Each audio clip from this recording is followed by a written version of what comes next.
information mainly in Spanish. Thank you, Aisha. Welcome everyone to this evening's FBS chat. So we have Ursula Bühlmann from currently in Switzerland. So thank you, Ursula, for spending some time with us this evening, and Naomi from Sheffield, the Still City. And Naomi, I think you were responsible for this chat, Naomi, in a way. You said, please get Ursula on so your wishes come true. So, yeah, Ursula, I always start off with how you came across solution-focused therapy when you first came, whether you read it or went to a conference, and when did you think this could fit for me, this could work? Yeah. So I think this is a longer story because so I'm medical doctor, and first I wanted to be pediatrician, but I realized that this hospital stuff and the way to work there wasn't my way. So I had my first child, and then coincidentally I saw in a journal, something like, we are looking for a child and adolescent psychiatrist. And I had no idea about psychiatry, so I was phoning, and so like coincidence, I came to child and adolescent psychiatry, but I had no idea about that. What is psychiatry? So, and the team where I began, they were already. They were working a little bit solution focused. They were reading some books from Steve. And then a colleague asked me if we don't want to go to Heidelberg in Germany to see Steve. It was I think it was 3 times 3 days. And we said, okay, so let's go. And so, I met Steve the first time in probably, I think it was 1994, probably. And we have been there in Heidelberg, and we met Steve. And as I had no idea about psychiatry, and I was really not knowing, and I always had the impression, always this talking with the children, and there must be more than that. And this perfectly fitted into my idea about, a pragmatic form of psychiatry or therapy or conversations. And so this was fitting perfectly to my idea of working. What was it that didn't fit for you in the medical world, Ursula? What was it that was missing for you? So first time it was this incredible hierarchy. Yeah. And then it was also this, I am the expert and I tell you what to do, and then you do it, and then it's getting better. Yeah, and it was also, there were different things that I missed also.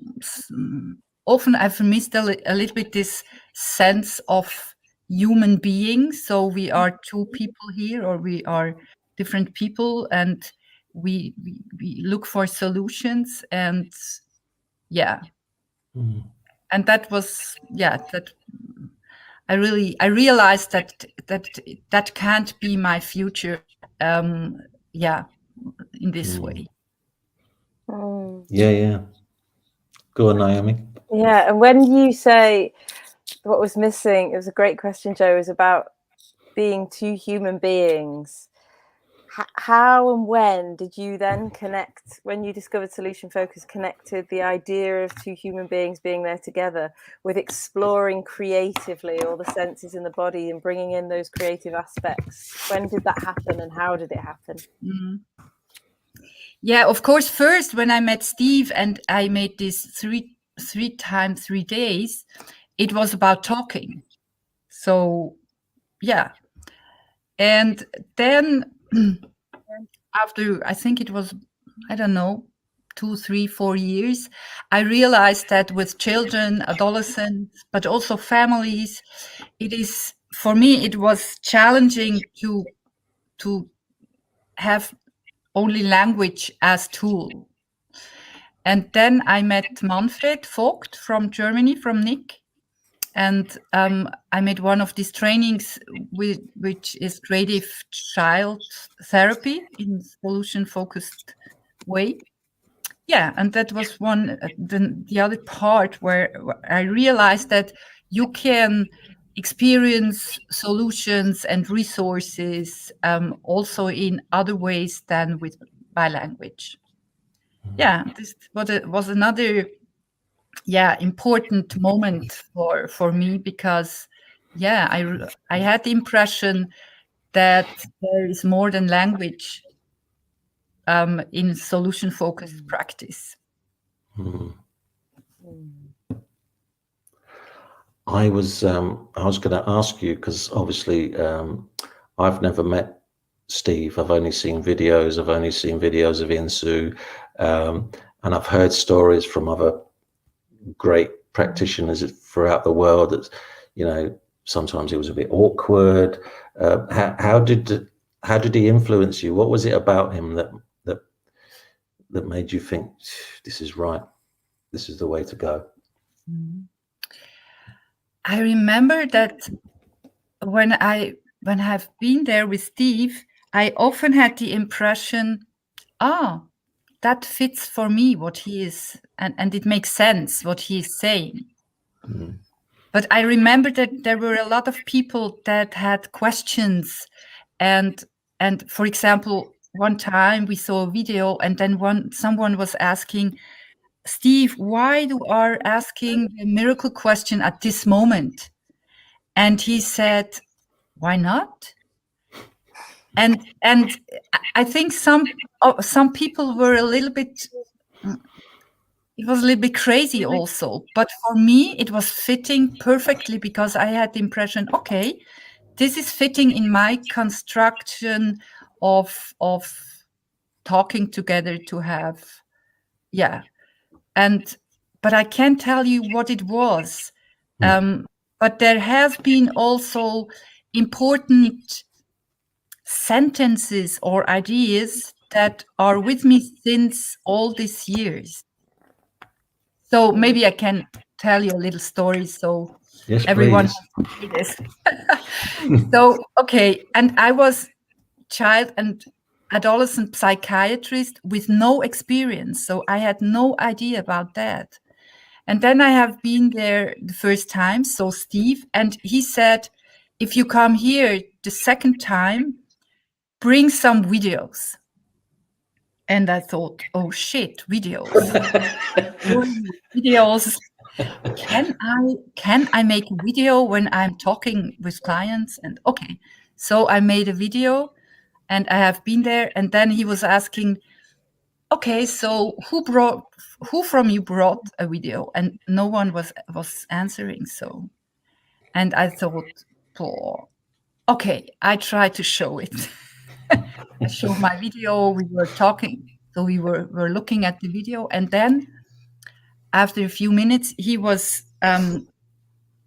he made stop at the video, and then he told me, Ursula, if I would have been behind the mirror, I would give you a phone call in your therapy room, and I would tell you, Ursula, you are working too hard.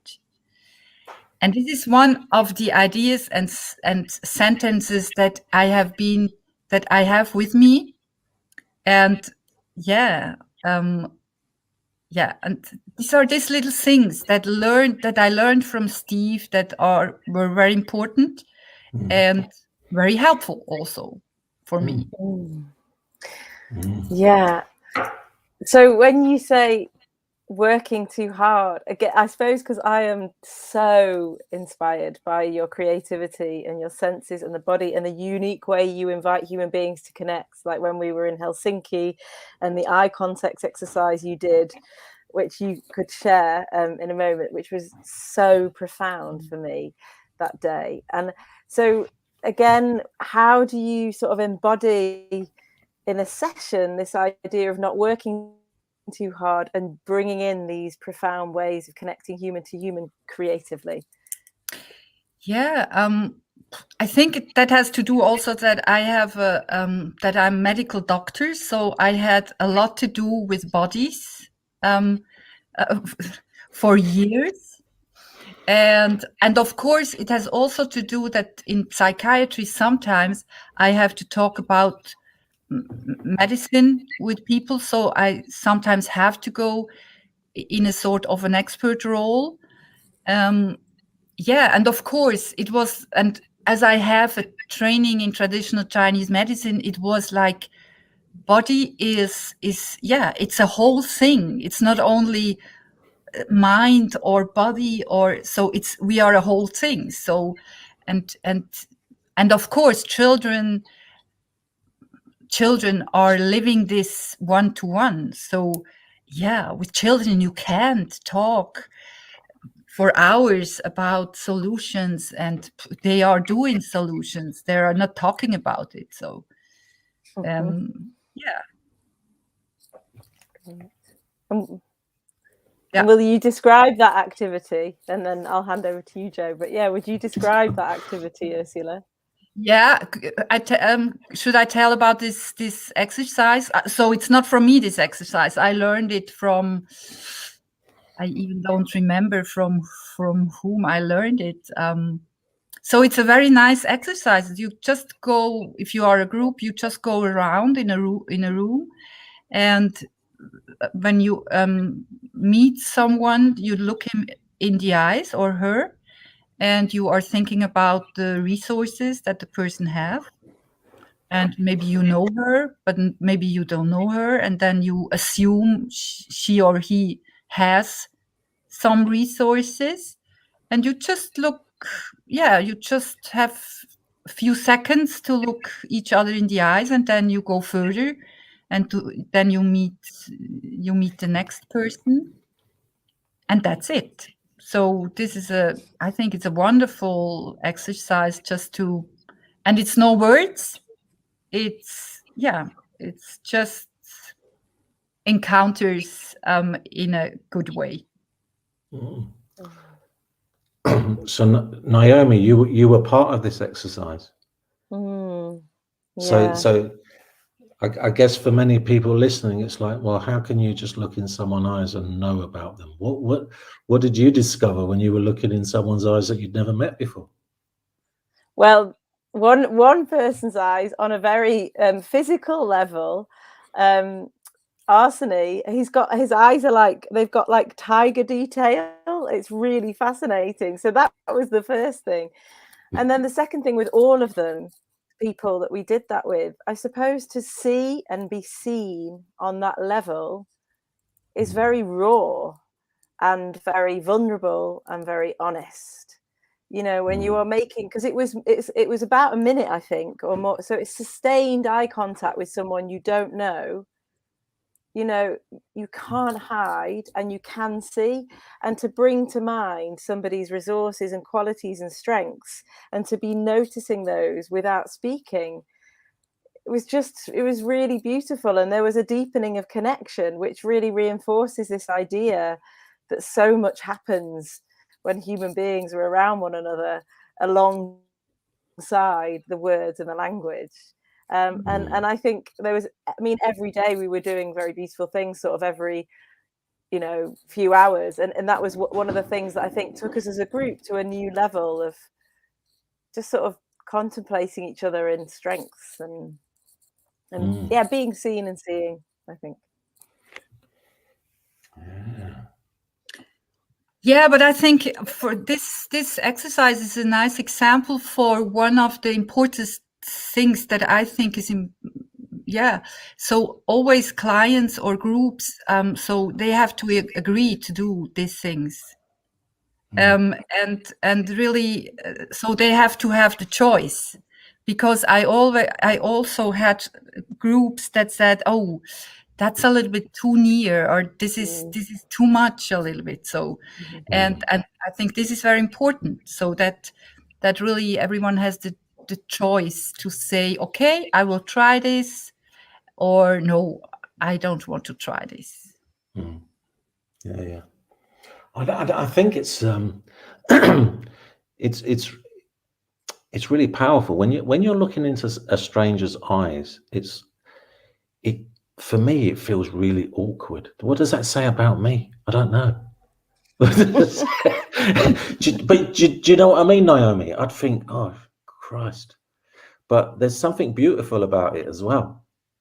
Yeah, of course. And then there's ways of doing it, aren't there? I mean, if you're just like this, unblinking, then it's like, oh well, there's some boundary issue here. But I think if or if you're like laughing at someone in their face, which I'm sure you two do to each other all the time, Aisha and Joe, then that's not very respectful. No, but I guess I think there's some, it's about. I think everybody finds it awkward, don't they? I think it's really, and at the same time, sustaining eye contact for a few moments is like an act of courage. And if, like Ursula says, if people are comfortable to do that because they've entered into spaces where that might be, invited as an activity, then people will do it.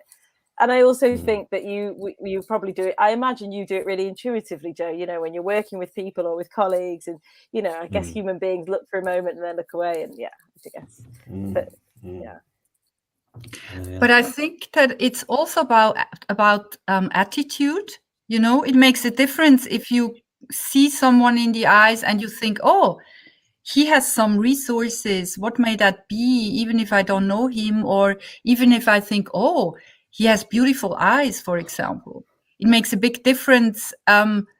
We know that from the solution-focused practice. It makes a big difference with what attitude and with what kind of ideas we have the encounters with other people.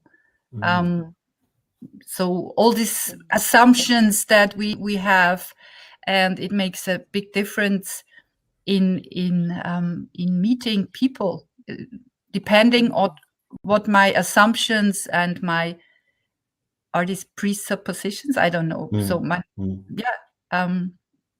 are, and I love to see the difference, or to show sometimes in workshop, to show the difference, depending on with what assumptions or which attitude you are talking to someone. Gil, our lovely mate Gil has a question. Before I go on to Gil's question, don't shout at me, Ash, but she can't because she's on a silent, so it doesn't matter. Yay! Is there something about the tone of voice that people use? Because I think when we first learned this approach, anyone knew it's like, I've got this list of questions that I need to ask, but we're talking about looking at people's eyes.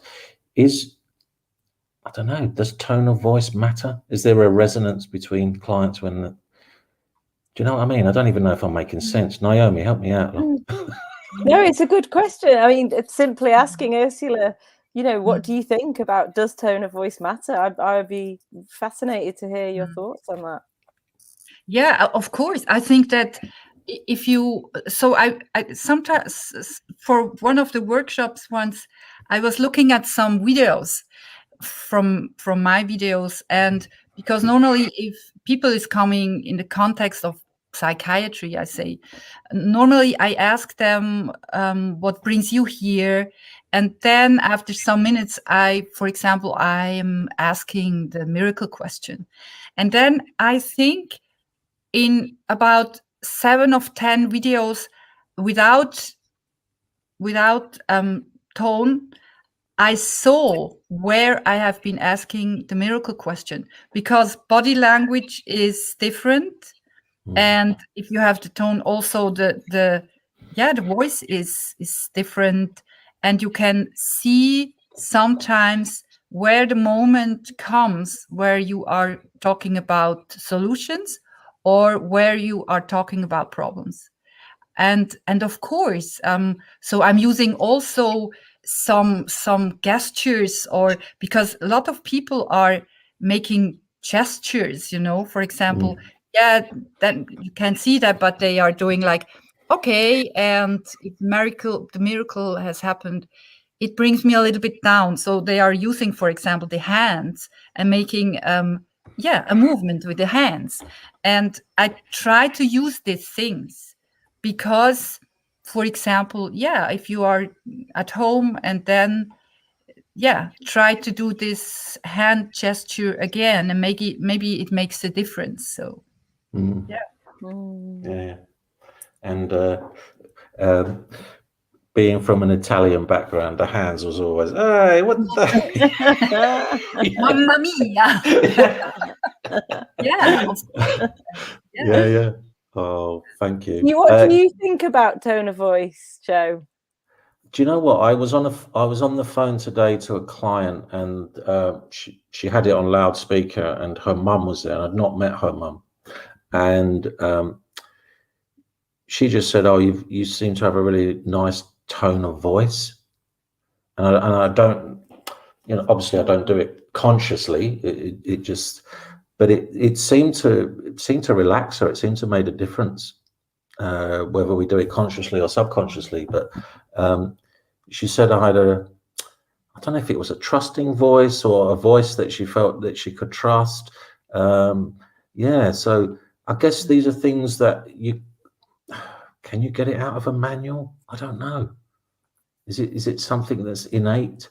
That was nice to hear, and I've heard that my voice can be quite soothing. But I just asked Ursula that because I know, because it's really nice to know about the senses, because I think there's an energy from people. We've done a lot of interviews, Ursula, over Zoom, pretty much like this with families, and when now the office is open again and we're starting to get people actually present, there is a different dynamic. There's an energy, and I can't put my finger on it, but I think I'm hoping this conversation has got me part way there, because I think it is about that presence, that energy. There are energy vampires, as one of my colleagues calls them, where they can just suck out the positivity from a room just by entering it. I'm fascinated by it. This is brilliant. Gil's got a question, Ursula, our wonderful Professor Gil. So what thoughts do you have about the neurophysiological basis of SFT?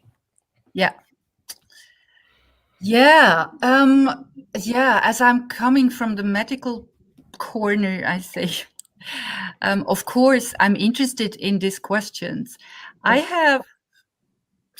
So first of all, I think, so it's not only neurophysiological basis, so it's whole body basics, of course.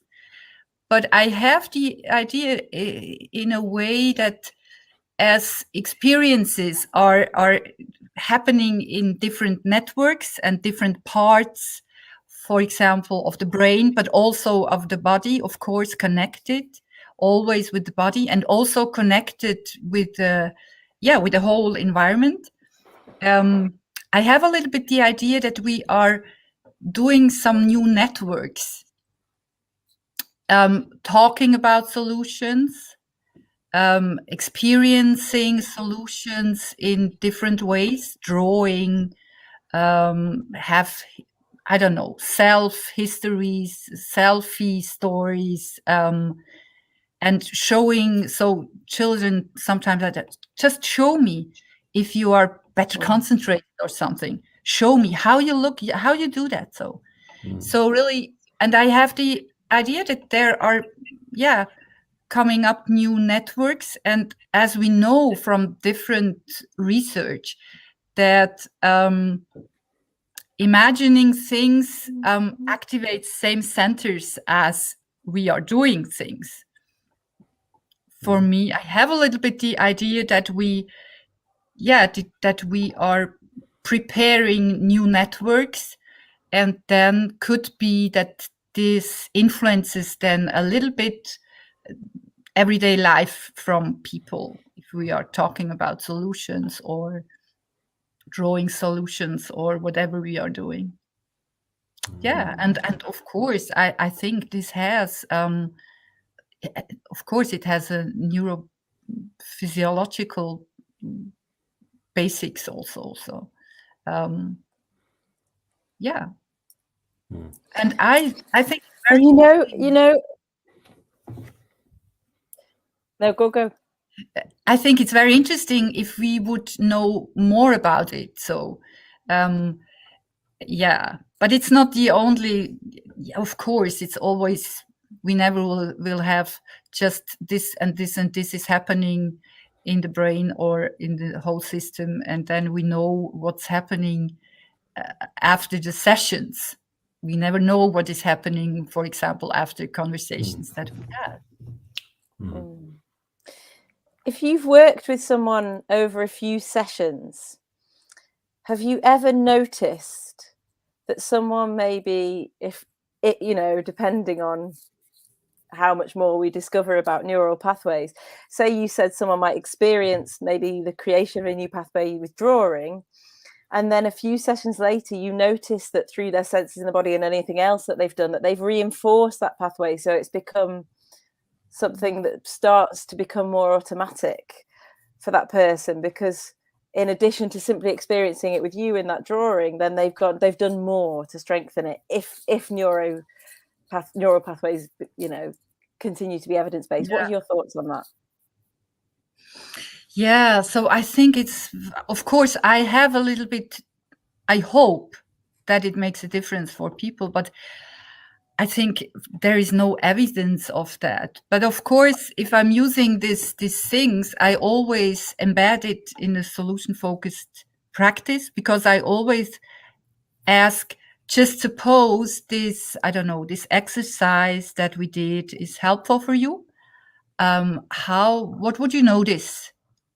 What would be different? How would you know that this exercise was helpful for you? So connecting the things that we are doing here in the session with afterwards, after session, everyday life of people. And what this has to do with neurobiology, no idea. Maybe others know better than I do, but of course I have a little bit the idea that there are things going on, and I'm using a lot of pictures also. So let's say connecting with solutions or resources. And as I have a training also in hypnotherapy, I have a little bit the impression that pictures also are very efficient things to connect or to remember, for example, a miracle in my everyday life. And so I think there are things going on, that we can't really, that are not always on this cognitive level, I think. You want to talk about consciousness or unconsciousness, I don't know. So, but maybe I think we have a lot more of resources and things that we know without knowing. So yeah. And I because I think we've had discussions about the neuroscience and the different neurons that light up when you're asked different types of questions, and there are some that that call neuroscientists neuro-Nazis. It's like, and but there's part of me that there is a human connection between two people that can be meaningful, and it can be totally wrong, and that's whether that can be explained by neuroscience or not, I don't know. But I think it's really how do we get how do you use all those senses, Ursula? So rather than just the questions, which are You know, we could get a computer, I guess, we could get a computer voice to take those questions and ask it to a client. But what is different when it's one human to another? I know it sounds, I'm sorry if it's, but I'm really fascinated with this because I think there's something about human connection that sometimes we miss out on if we just think it's about questions. I agree. Yeah.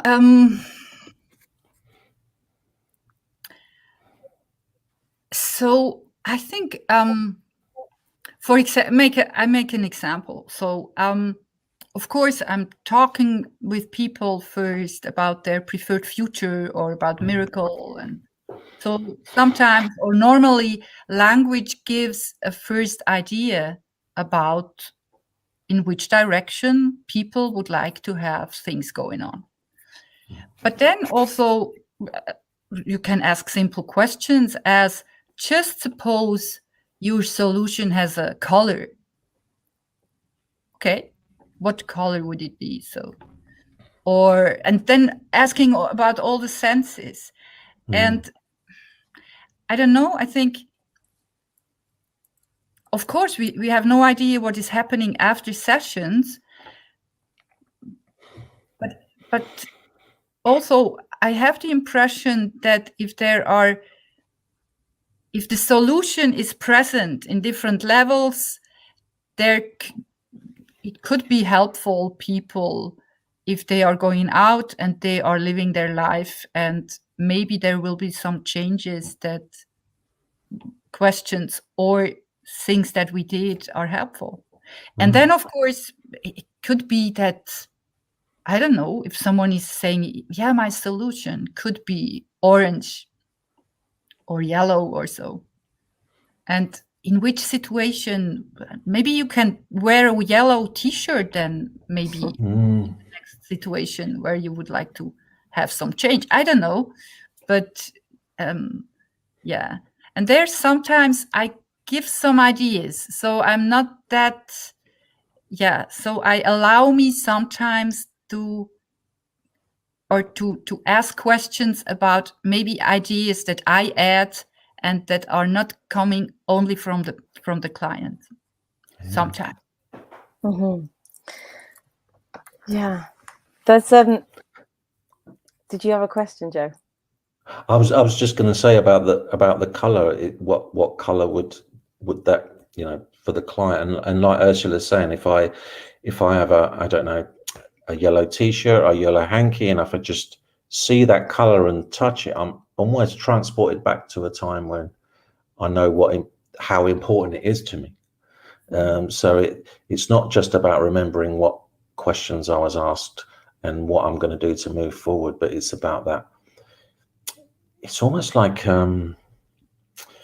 reminding yourself through no question, just through the emotion of a color or the emotion of I don't know, it could be a sound, I guess. It could be anything. I mean, what else do you use, Ursula, apart from colors? Is there other things that clients can, or whatever matters to them, I suppose? Yeah. It's like all senses. It's about colors. It's about forms. If your solution would do a sound or a melody or something, or if you could touch your solution, how would it feel? Or if you could smell it, or if you had a taste, or which movement would the solution do, or so different things. And you know, some I think from Therese Steiner, it's a colleague from Switzerland here. I think I learned that we remember things, so it's language and words. We remember the at the end, but we remember best, for example, taste and smell, or tactile things. And then are coming words, or then are coming things that we see, or metaphors. I see it's very Ericksonian. Of course. I'm influenced from of course, but and then I think maybe it could be that remembering things that we are doing in sessions or in conversation could have an influence in the outcome of the client. Maybe. I don't know. So, but it's an idea that I have. And yeah, and that's the way. And for me, one of the most important things, it's fun.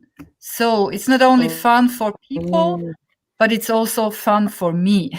And I think it's one of the most important things that it's and we all know that if we are involved by doing also, that makes a difference.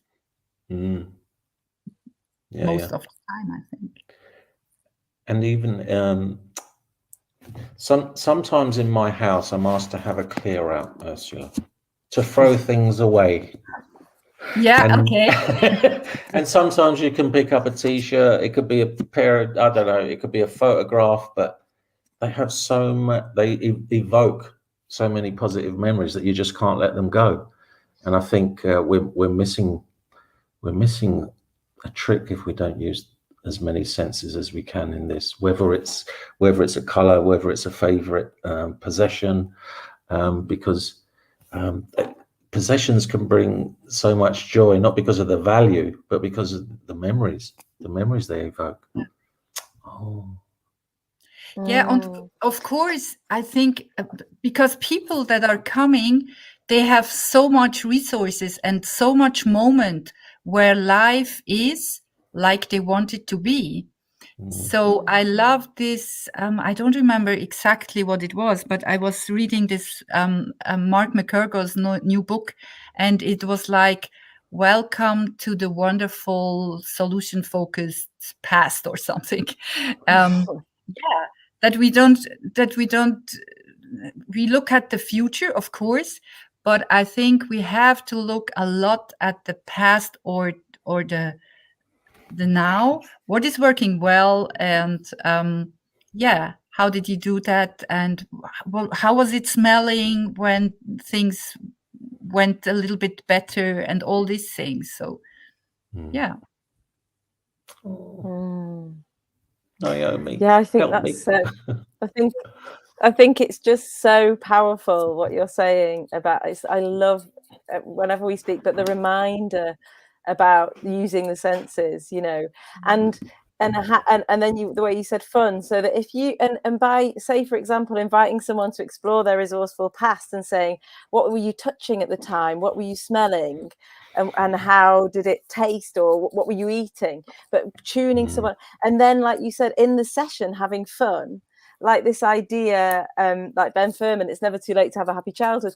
In the session, you then start laughing about somebody's resources, maybe in relation to a challenge, and yet how they overcame it, because you're talking about something random like the taste of pasta. And so you're then sort of creating a complete new, you're reframing that experience, and you're zooming in and amplifying the overcoming of it and what was fun about that, and making it fun in that moment. And I think that's beautiful. There's a Elliot Connie said once in a workshop he did with my certificate students, one of the things that he thinks can influence solution focus is also, you know, as a practitioner, doing things that really stimulate you and being curious about the public and noticing and looking and seeing what colors and shapes and textures around you in the day-to-day inspire you. And then you bring that into the session. Or what books do you like reading that aren't necessarily solution focused and yet enable your brain to work in a creative way that means you have that fluidity in a session? And I would love to hear what you think about that, Ursula, and how you kind of fill yourself creatively and get stimulation, and how that flows into your client work. Yeah, I don't think that I am very creative. I tell you, I'm not. But my clients are, of course. And I met some very creative people and I learned things from them. But but I think that's my clients are because of course I'm not just make proposals for any exercise, but I am listening to my clients and they bring me, for example, to an exercise that I am proposing or something. But so I think so I'm not very creative, and I'm not sure if we have to be very creative, but we have to listen, and also we can do this very differently. So I think that the solution focused approach is, you can do it very differently, and there are different styles, and but I think you have to use the things that clients are bringing in, from resources or ideas, and that's the reason why I love working with children, because they always have the best ideas how they get their solutions. But sometimes it makes no sense for us as adults, but it's perfectly working. Yeah, good children. Yeah, just and so unexpected. What can arise if you're just simply curious and listening? So almost being more not knowing, as not knowing as possible, means the possibilities, particularly with children, I think, are endless. Although with adults too. Yeah. But it's not always. So I see this question about an overload or something. I think it's so. I'm not doing all the time things with senses. There are a lot of sessions that we are just talking, and I don't know. I think that I hear, but this is I don't know if this is really correct. But I try to listen to the client if there is a possibility that they are interested in doing more than language. And of course, they always have the choice. And of course, I always explain what we could try to do. Yeah. Gil has another question, Ursula. Given that using SFT is fun, would you say that it's a protective factor against burnout? Yeah. Of course, I would say that.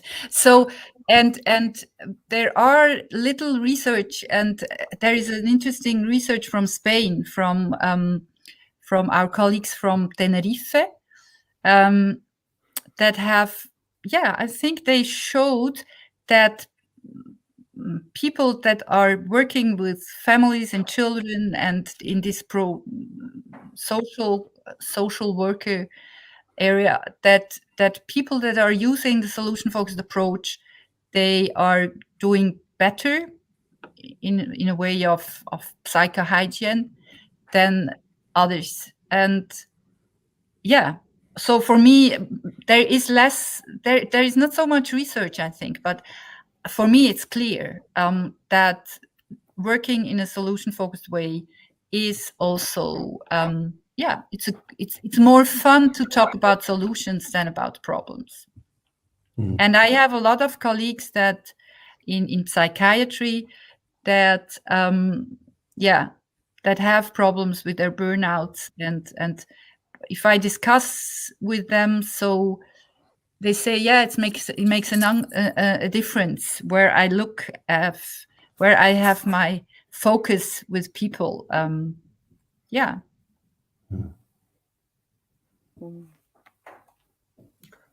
was gonna because I've just finished reading Mark's book as well, which was brilliant, a bit about the history, and he talks about stretching the client's sort of world, going into suppose land. What's the difference between supposing something would happen and imagining something would happen? Is there a difference? I don't know why I got caught up on that, because it was just pathetic, because the rest of the book was brilliant. But I thought, what's the difference between supposing and imagining? Is one more different than the other? Because it seems to make a difference. I don't know why. I don't know. In my opinion, imagining is more, so about pictures. Right. About, I'm just, and mostly it's like, it's a mental image. And supposing is Yeah, there is a difference, I think. Supposing is just supposing things, but this doesn't give necessarily pictures, I think. So really picture. But there, I think it's also both give some pictures here, up here. So it's not the same. It's different, but it's a little bit neighborhood, I think. Okay. Yeah.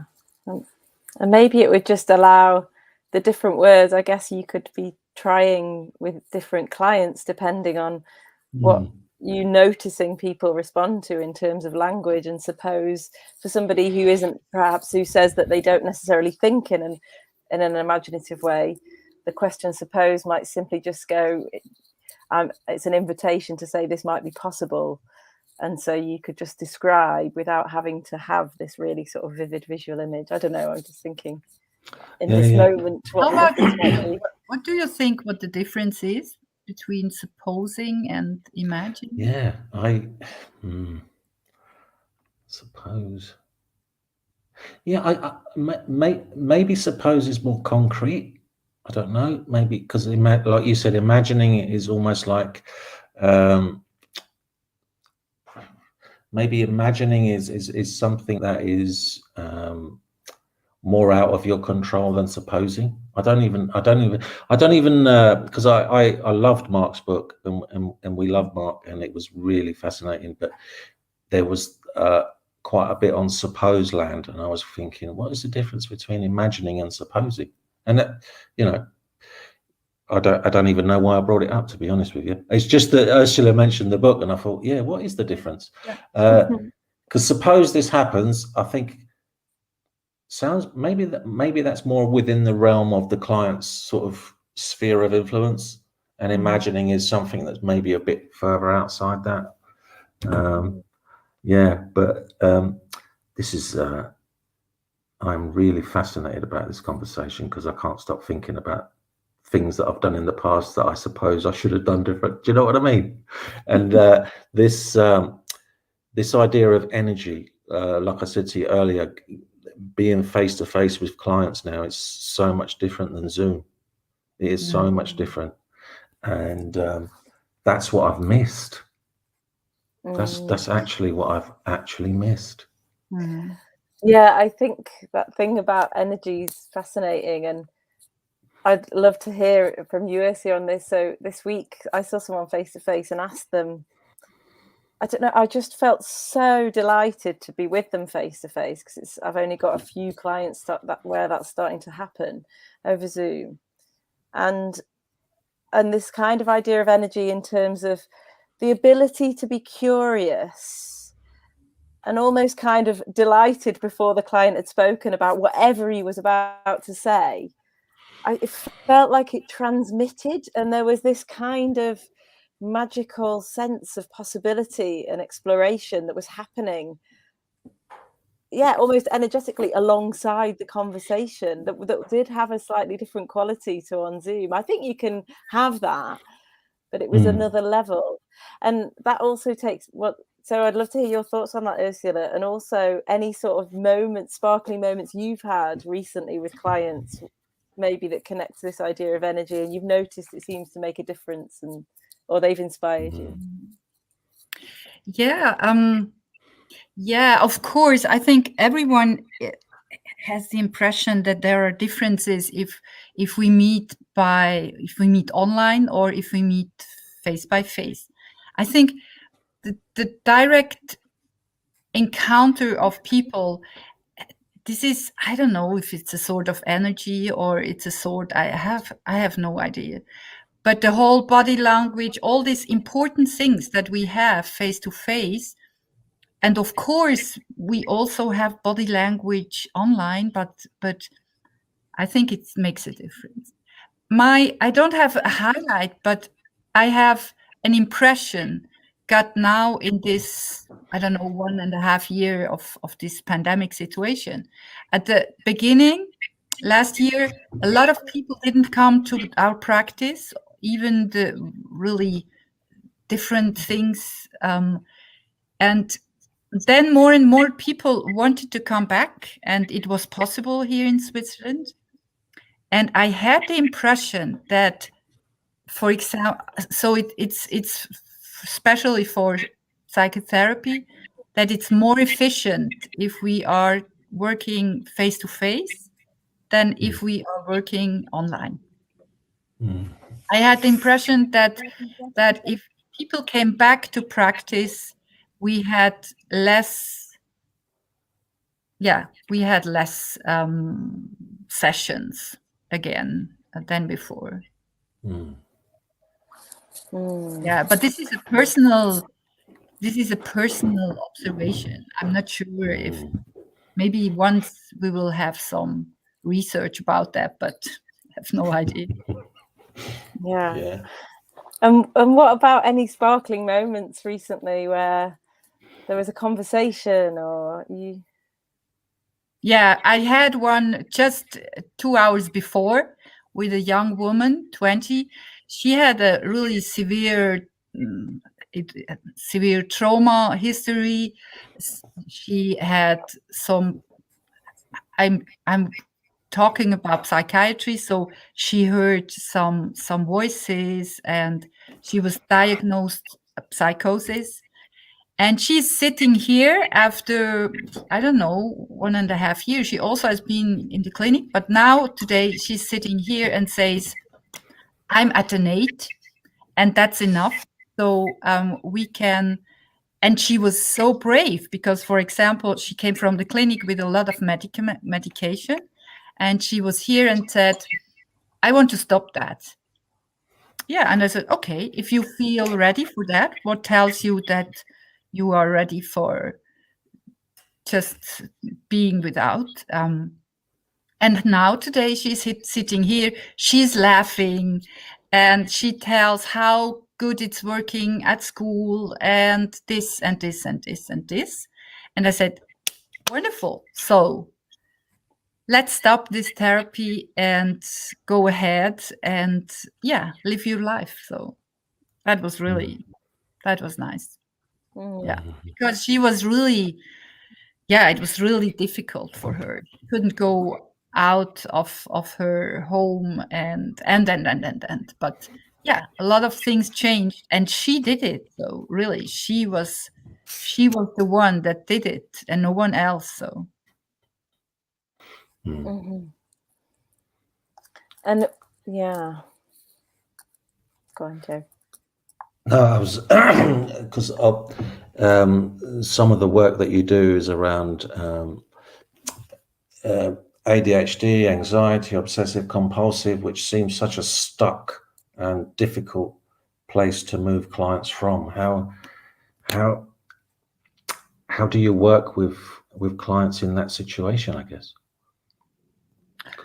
So it's like solution focused, like you. I think it's, of course, it makes a difference. It makes a difference maybe in how many times I see clients, but it's always the same. I am talking about best hopes or miracles, and but sometimes, okay, if there is not enough change, sometimes we are talking about medication, and of course we are talking about, just suppose this medication has the effect that you want to have or do you hope for. How would you notice that it works well for you? And so I think we are, it's also solution focused medication that I'm doing. Brilliant. But I think it's not a big difference. But of course, sometimes if someone is here and she or he hears voices that are, then I'm using the voices, for example, if the person wants to. And then we have a look at, what are we doing with this, what he can do with these voices. And it's not that easy. It's it's not always this very nice conversations with people in coaching or in supervision. It's different sometimes. But it's different, but it's also the same. So and among your impressive list on your website of your achievements, you're a mother of 2 children, unless so. How has solution focus affected motherhood? What difference do your children notice? So maybe you should ask my children. But you know, so a little story about my daughter once, when she was about 9, she told me, "Mom, the worst thing that you can have is a doctor, medical doctor as mother, because you always have to eat that much vegetable." And you know, the word even worse is to have a child and adolescent psychiatrist as mother. But she had no idea about what I'm doing. And then sometimes if I was asking this a little bit crazy questions, both said, "Mom, come on, stop with this psycho question. You are at home here, please." Oh, fantastic. Yeah. I'm not sure if I was really influenced. Yeah, of course we are. But I had not the idea that I always have to be solution focused also in my family. So sometimes I was crying at my children and I was sad about that. So normal family and mother life. But I was talking yesterday to my son. He's the younger one. He's 25. And I was telling him, I'm so sorry about all my crying. And he told me, I don't remember. Really? Did you? I have no idea. But I'm happy now as I am. So it wasn't that worth, I think.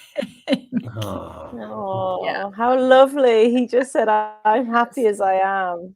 I bet he is. Your elegant, gentle, wise approach. So of course, I think also as private human being, I was influenced by the approach, but I wasn't doing it too much at home, because sometimes I was asking scaling questions, but my children didn't like that. Then I once heard that my daughter was asking a colleague a scaling questions after years. And that was funny, really. Yeah, you're like, hey, it's infiltrated. Oh, and is there anything you go on, Joe? I was just going to say, Naomi, do you have a last question for Ursula, because we're getting close to the hour? I've loved every minute, but what's your? Oh, wait there. Oh, did you see that from yeah. So thank you, Rob. Rob, I didn't want to say it like that, but at home, at our home, it was the same. So come on, stop with shitty questions. Ask your clients, but not us. Do we have time for one more question or not? Yeah. So I would look. What is it that you think, because of your sports psychology, or using this in sports coaching, is there a particular solution-focused question that clients seem to use in an inspiring way that seems to make a difference for them, or something that happens in your interactions where you and a sports coaching client co-construct something that seems to work? I think it's nothing special. It's always the same. And I think I try. So I'm listening to clients and they lead me to next questions, or I build next exercises or propositions or things.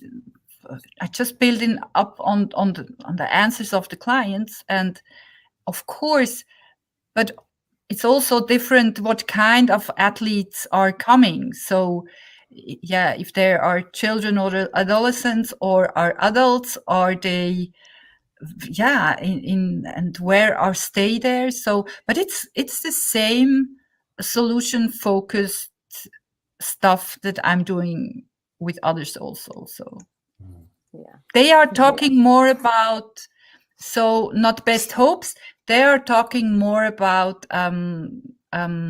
goals, for example, because in sports they are used to, I have a goal and how can I get there, and but it's the same, I think. Thank you. Oh. And what are your hopes for EPTA, Ursula?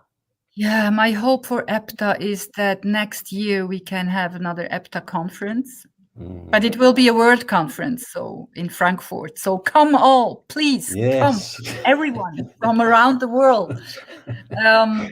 And of course, my hope is also that the association goes further as she goes since, I think, 25 years or something, and also that changes are happening that are helpful, and that spreading the world about this solution-focused approach can still be always on the agenda, and having some fun in this work also.